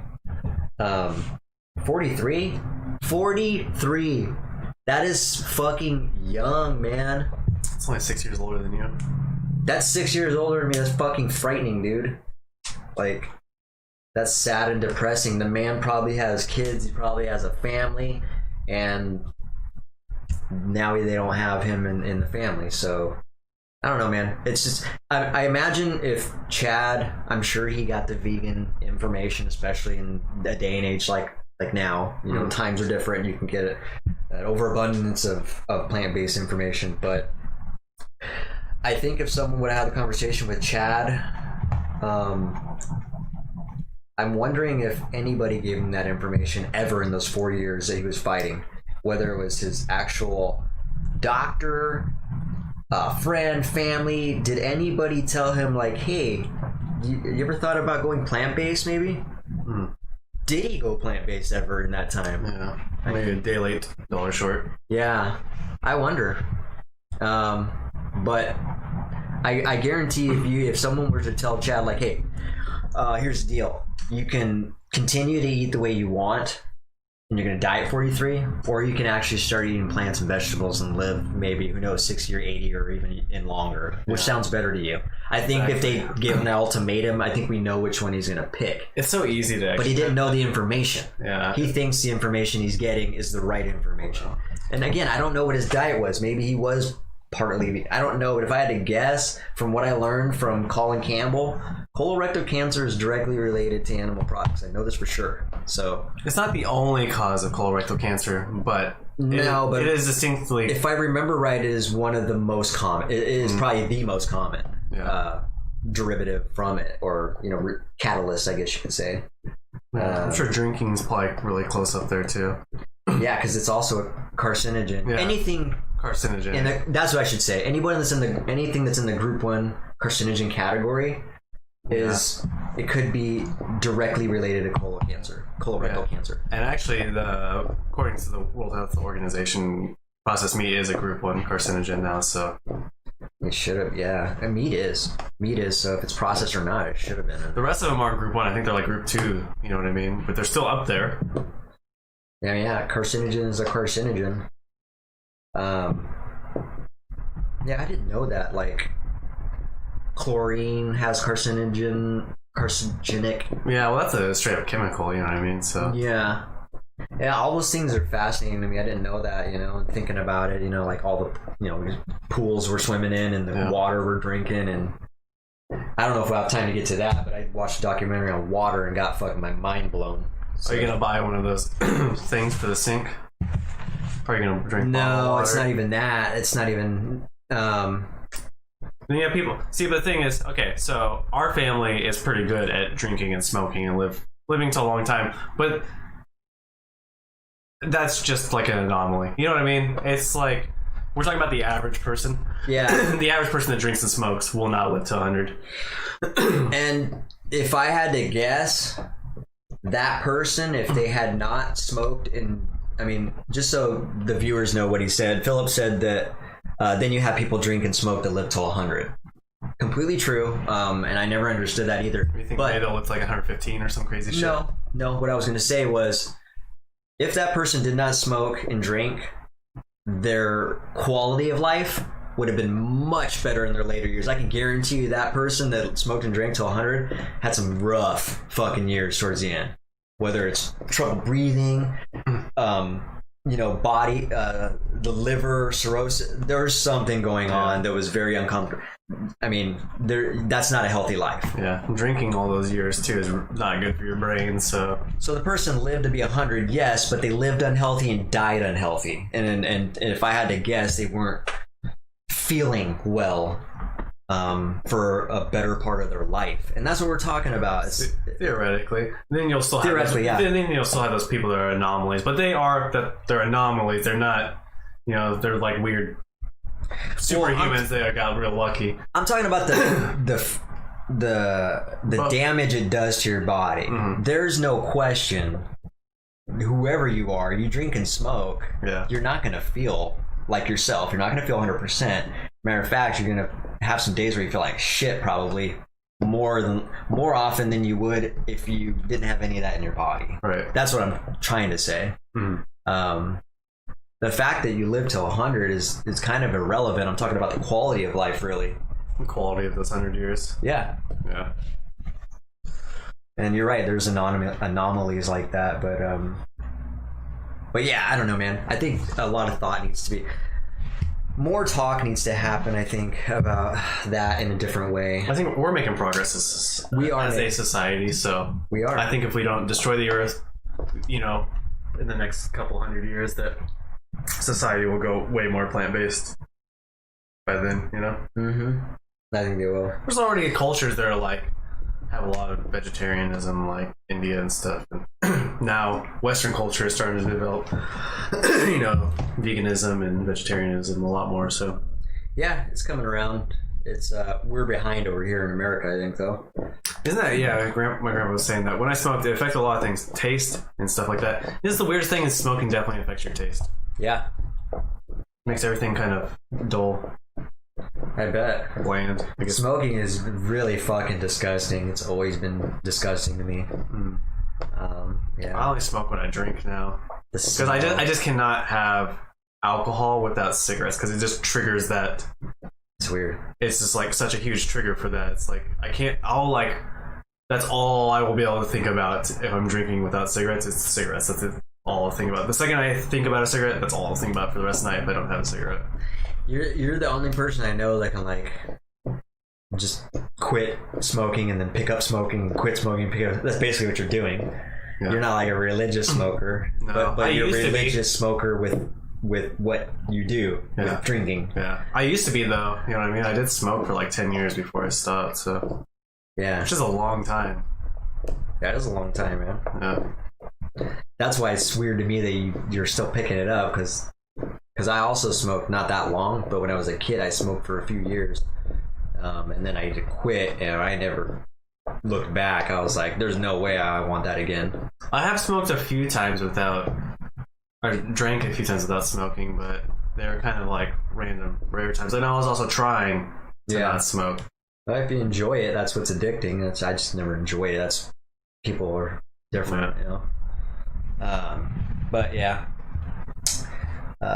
Jim says I did that too when I was younger. I only smoked part-time though. Yeah. Well, I definitely smoked full-time for like 10 years for sure. I was like, wake up, have a cigarette type of person for a while there. Okay. Anyway, Let's move on. I say we got another topic. We got time for one more topic probably. Depending on the length of it. Ooh. You're like, ooh, which topic do I want now? We don't get us started on those vegan topics, Benji, because then we'll just go forever. I know. But that was important, man. That was a good one. Honestly, think like I said, the timing of that is important because people want to. They're not thinking about his diet. Yeah. I can tell you right now, people are not thinking about Chad Boseman's diet. No. You know That's the first thing I think of when I hear of someone dying at a young age. The first thing I think of is like, I wonder what that person put in their body. It probably wasn't anything good. You know what scares me the most is people that do keto diets. Yeah. So, do you know the definition of that? What is that? Just meat and ketosis. It's basically they're cutting out carbs, so they're cutting out sugar, bread and all that stuff, and so basically they usually just leave meat and vegetables. Oh, okay. Yeah, so they usually just eat meat and vegetables. Carbs are good for you. Well, carbs are good for you. Too much sugar is bad for you. Yeah. Too much processed sugar is bad for you for sure. But carbs in and of themselves are bad for you. But yeah, so they basically cut out the carbs. So they're eating like basically just meat and veg. That's it.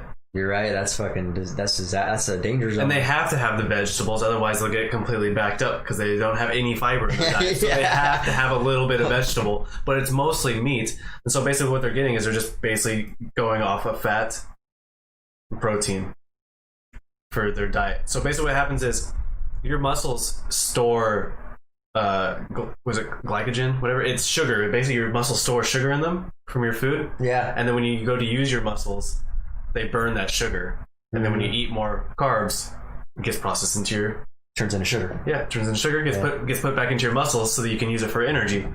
When you go into ketosis, you don't have any sugar in your system, so your body starts burning fat instead to run your body. That's what's called ketosis. So the keto diet is putting your body into ketosis, which is basically like a survival technique that your body puts in. You're basically putting your body through a stressful time period, which is to lose weight. Yeah, which is survival. The only reason we ever ate meat to begin with. So it's almost like going backwards. If you think about it. But it's really bad evolutionary because meat. So basically, if you're eating meat all the time, you're getting tons of saturated fat and cholesterol all the time. Yeah, that's like going backwards as far as where we've evolved as far as eating, because we've only started eating meat to begin with because that was all that was around. Yeah. So that's how a keto person would be eating as if that's all it is. But here's the problem with the keto diet. People think they're getting healthier, right? Because they'll start losing weight because they can't eat as much, you know? Because they're burning fat too. Yeah. But they'll be much unhealthier inside their body because they're not getting enough nutrients at all. They're not getting all their vitamins usually. And they're getting a ton of cholesterol, so they could be potentially clogging their arteries while losing weight, thinking that they're healthy, going out and running. You're running with clogged arteries. That's a dangerous fucking game to be playing, honestly. So, anyways, that's my side rant on the keto diet, which I think is really fucking stupid. I totally forgot the term for that. There's a term that it's on the tip of my tongue. Coronary artery disease. Right. There we go. When your arteries constrict with fucking... Well, that's coronary artery disease is in your heart. You're thinking of atherosclerosis. Oh, okay. That's where the hardening of your arteries, where the plaque builds up in your arteries. Yeah, well, it's dietary cholesterol that's building up, that's closing your valve, your pipes. Yeah, the plaque is made from cholesterol. Yep. And so that restricts blood flow, and as they say, and me and my daughter watch Bite Size Vegan, as Emily likes to always say, eating meat makes it hard for your heart to beat. Gotcha. All right. With that said, let's move on. I don't know. There's too many things to talk about, so what I'll say is, I'll leave it up to you. I'll let you pick. How about this? Should we talk about the NBA protesters again? Should we talk about culture and the importance of it? Should we talk about transgenders? Should we talk about self-care? Or should we talk about time? Ooh. I say self-care or transgenders. Okay. Transgenders, do we have enough time? That could get into a long one. I don't have bad cholesterol. What are you talking about? Let's go. Weird statement. Let's talk about self-care. Okay. So it sounds like let's talk about what self-care looks like to you, what it means to you, and I'll tell you what it means and looks for me, I guess. Yeah. When I think of self-care, I think of your mental health, how you're feeling mentally, and your emotional health, So to exercise, getting good self-care for yourself, I think what you need to do is, a lot of people that aren't doing self-care are like so wrapped up in their work and stuff, or like they're just going to work, coming home, and just like working, going to sleep, waking up, paying bills, watching the news, doing that type of thing. And I think what you need to do is you need to take a little bit step back, still do your work, but in your other time that you're not working, spend time with your friends, do the activities that you're passionate about, that you really love doing, go outside, exercise, eat some healthy food. I think those are like the most important things. Really, yeah. You just need to be surrounded by people that make you happy and eat healthy and do things that make you happy. I think that's really all there is to it for me.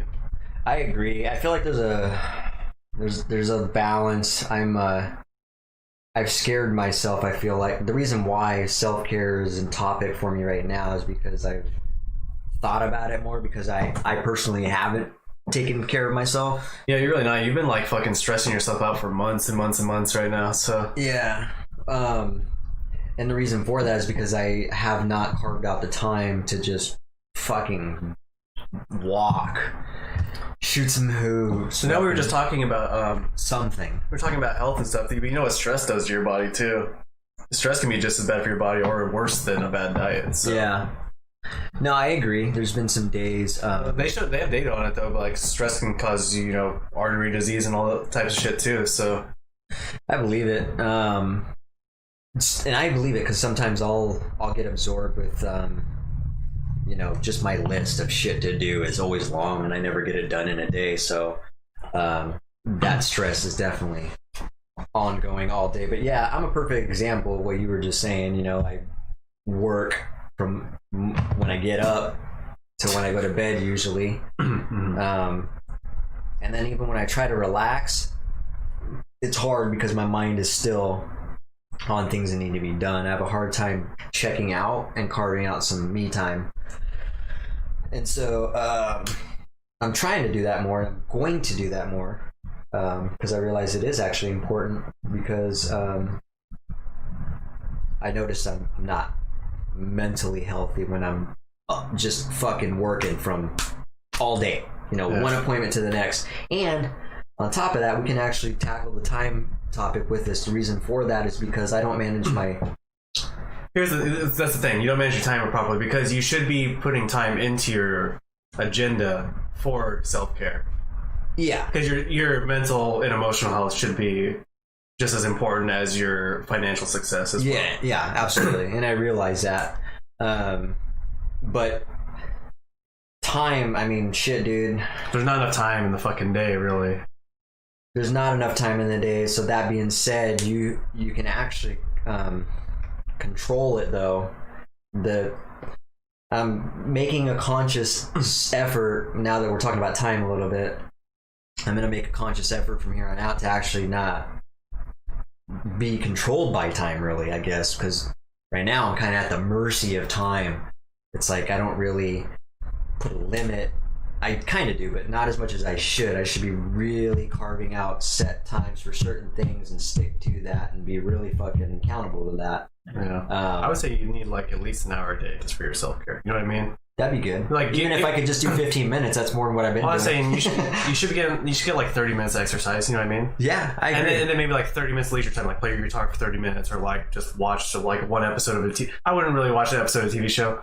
But I mean, like if that's really what you want to do, something you get enjoyment out of, though. Something that you enjoy doing that makes you feel a little bit happier. You know what I mean? So yeah. If you just get like just that much in a day, on a semi-regular basis, a few times a week, it might make you feel better. So. Well, I think it's refreshing. I don't do it religiously, and when I do it, I do feel refreshed. So it's like the mental health is huge because I have a suspicion that it just kind of, ultimately I'm going to be a better performer at this, since I'm trying to do so much. I think it's even more important that I get that self-care in because it's going to make me perform and juggle this stuff a little bit more better. I'm going to be more focused. I'm going to be actually a little healthier and self-aware. Yeah, because you are less focused than when we started the podcast, because you were like, when we started the podcast, and I can tell now you're overwhelmed and the business is picked up, dude. Yeah. There's a lot of things going on right now. I'm so backlogged and a lot of promises being made and people hitting me up. And I'll just work on it, though, for sure. Yeah, I'm aware of it. Yeah. What did Mr. Jim say? He said, exercise keeps your immune system healthy. Yep. Exercise makes me feel like I'm relaxing. I just ache too much now, my old injuries and old age. I think you can still, at an old age, find a leisurely activity. You could walk. You could always walk. You could probably ride a bike. You could go swimming. Yeah. Like, you could do those things in old age still. There's always something to be done, yeah. Yeah. You just have to do less impactful, like, impact on your joints type of exercises when you get older.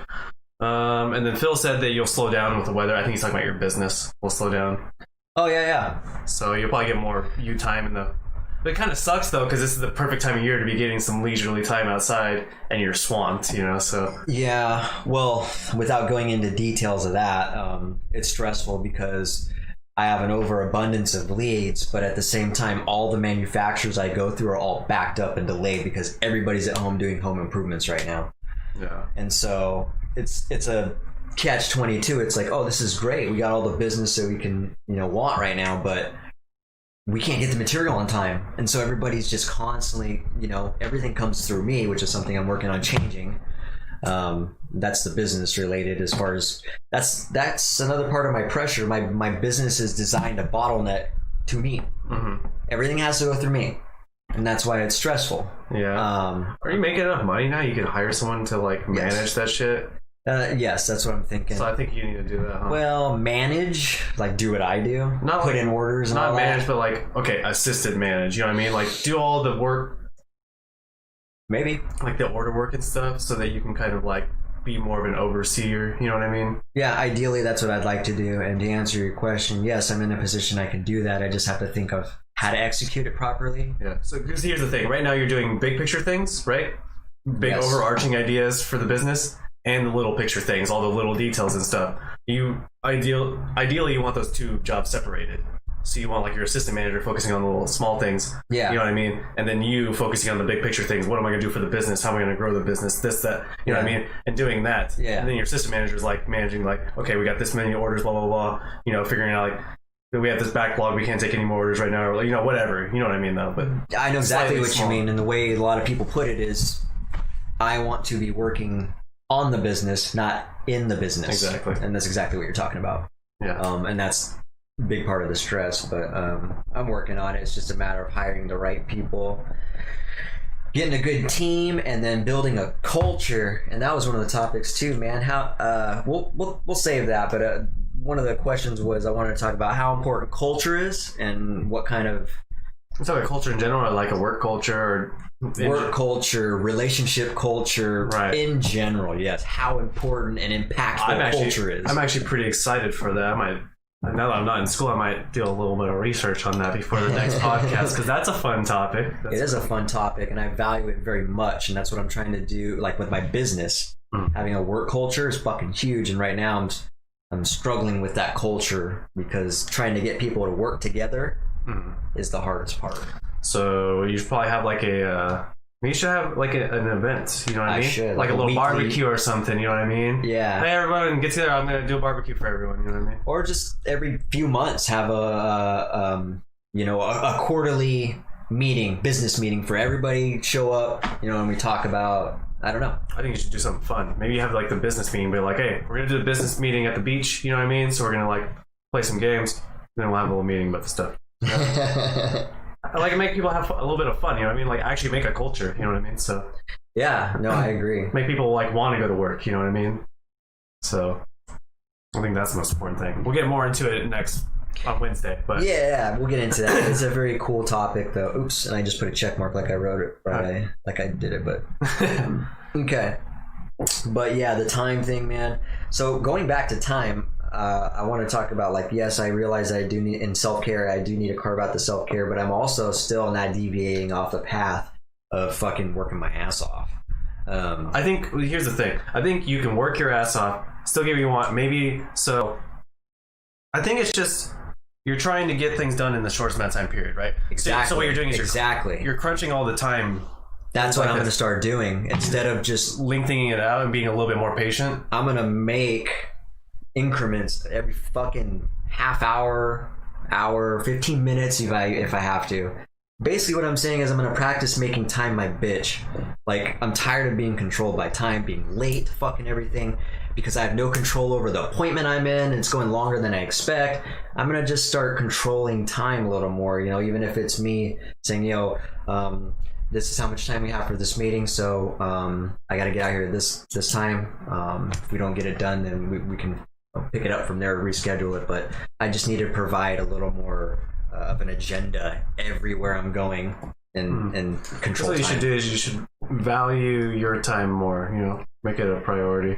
Yeah, I realized people were abusing my time. Like, for instance, today I was doing a bid, and sometimes people just want to chat you up and just talk. They're bored or whatever, This guy today. You met like a businessman. Like I've met, people that are actually busy, like successful people. You try talking to them, they're like, sorry, I'm not trying to be rude, but I gotta go. I have shit to do. So I'm like, all right, sorry, man. And it's become like that. I realize that it's become that for me now. Like, I don't have the time to just spend fucking just talking about shit. And quite frankly, I'm getting to a point where I'm being selective on who I spend my time with, because if I'm not spending time with someone who's, for lack of better words, buying from me or doing business from me, I'm not too interested in that unless it's my actual allocated time for self-care, like it's my daughter time or whatever, exercise time.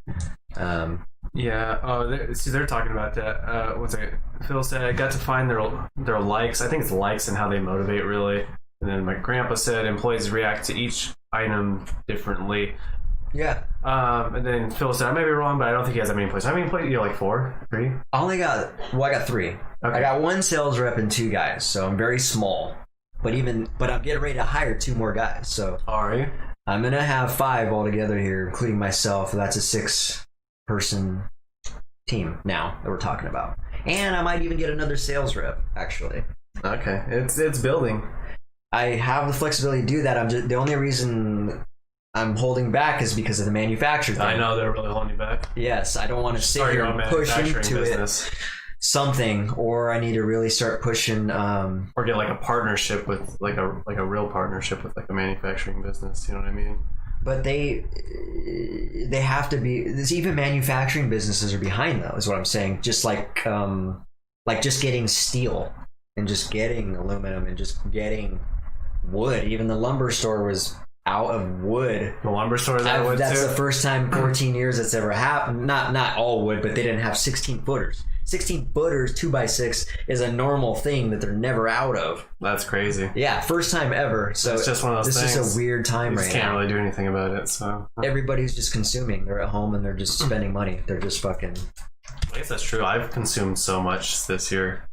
Like, just buying stuff. I got... What I got? I got a new computer. I got a ton of art stuff. I got skateboard stuff. Like, I wonder if this was predicted by anybody. You know what I mean? Like someone seen this coming. Like, I bet you if everybody Isn't that- stayed home, they'd spend more. Isn't that a conspiracy theory? That Could be. Yeah. the conspiracy theory on the coronavirus is not that bad, but it's on purpose for Marketing. specific reasons. For consumption, consumer purposes. Yeah.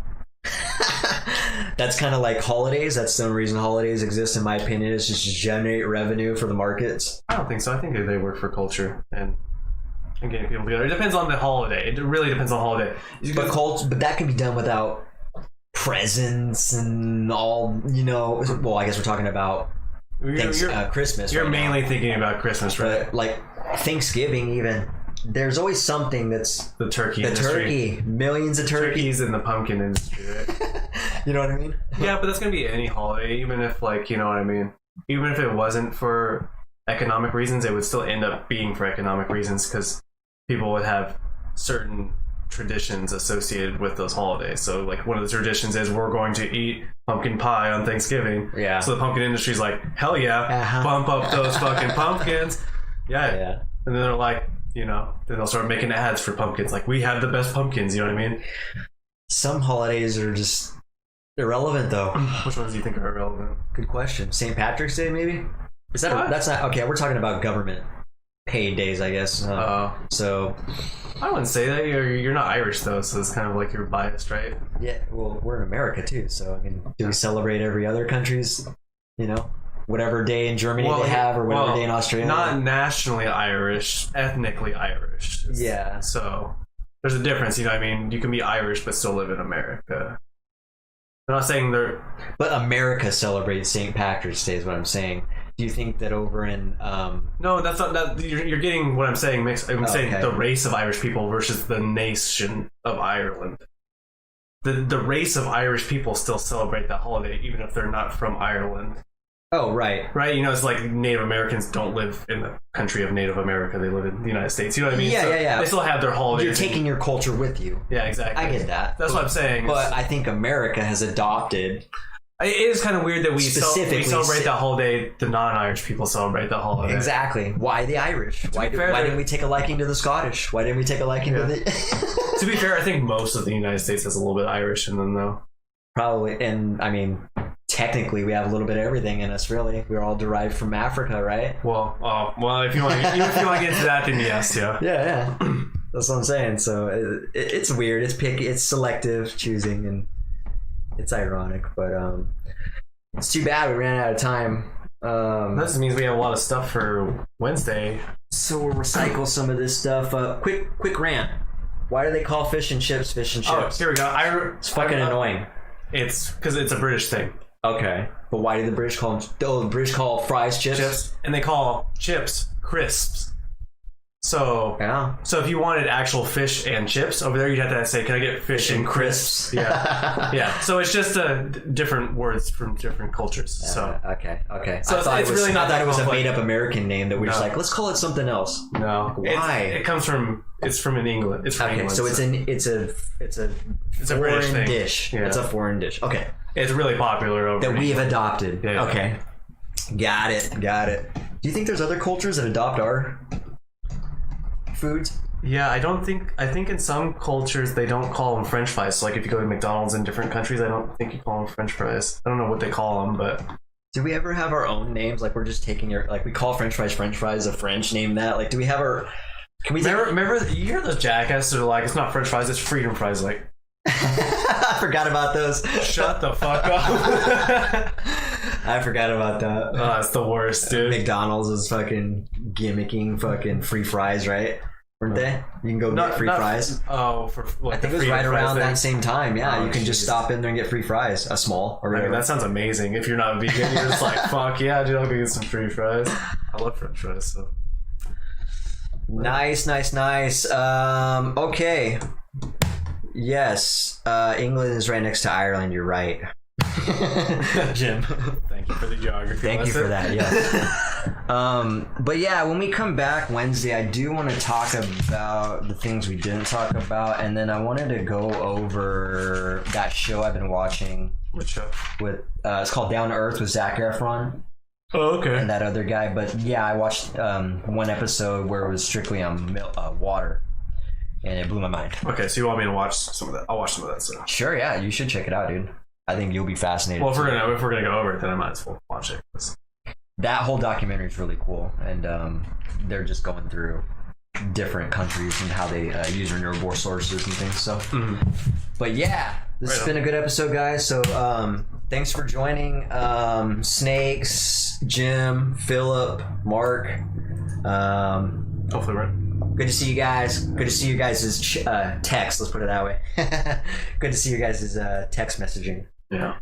But yeah, we'll see you guys next Wednesday, and then yeah, we're gonna look into getting another guest on the show. I know it's been too long. Huh? Yep, we definitely get Snakes back on here, especially because we don't have Snakes on streaming platforms or the podcast platforms. You know what I mean? We don't on Apple or Spotify. Oh yeah, all our other guests are. So okay. So we'll get it for round number 2, the official. Yeah. And so yeah, we'll look forward to that, and we'll have some more to talk about on Wednesday. So thanks for joining. We look forward to next Wednesday. You can find us once again, Instagram, Twitter, Facebook, YouTube, Spotify, Apple. Am I missing one? Twitch 7. I think you got that. The top 7. I almost nailed it. So yeah, give us a like, give us a share, subscribe, spread the word. Spread the love. We appreciate it. Yeah. And we will catch you guys next Wednesday. Hey, congratulations. We got 100 messages. All right, guys. Have a great Sunday. Yeah. Have a good one, and guys. Until then, keep it viral. Keep it contagious.